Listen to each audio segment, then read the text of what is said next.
Hi, I'm Lisa Butler with HawsGoodwin Financial, and joining me today is Frank Cardenas with FEDlogic. Thank you for being here, Frank.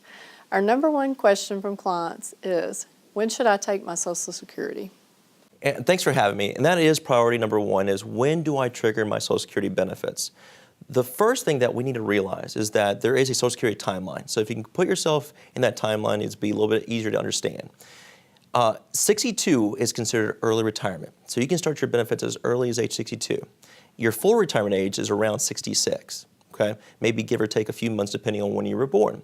So the first thing you need to realize is that if you draw your benefits before age 66, there's two things that happen. There's a reduction in your benefit amount, and then of course this is for life, and if you're working, you can only make so much. Social Security allows you to go ahead and take your retirement benefit, but if you're working, you can only make about $15,700. So if you're making that or more, then you may not want to draw your benefit at that time.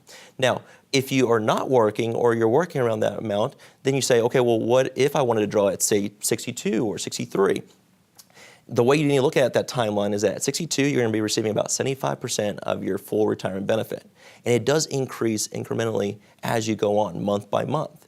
You receive 75% at 62, and then you travel up to 100% at your full retirement age. So if you're still working and you're wanting to keep working and you're now your full retirement age, that's where the real magic comes in, is because we do understand that Social Security will give you an extra 8% increase on your benefit amount for every year that you wait. So for instance, if you're 67, you'll get 108% of your benefit, then 116, 124, and then you top out at age 70 receiving 132% of your benefit.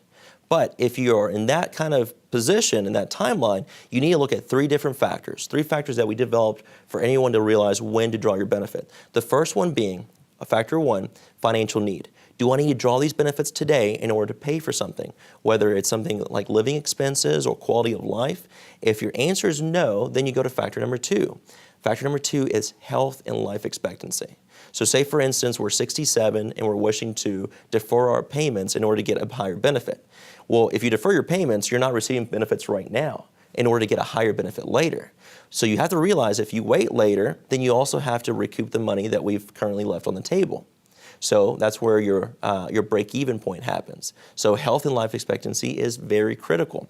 On average, for most of us out there, is about 12 years. If you decide to defer your benefits to get the higher benefit amount, you have to live at least 12 years beyond the point when you do start your benefits to break even on that money. Does that make sense? And then the last portion, of course, is maybe other factors, other exceptions, the strategies of Social Security policy. Could I get a spousal benefit or benefits for my children? So those are three factors you need to look into. Thank you for being here with us today, Frank. That was great information. Thanks for having me. I appreciate it.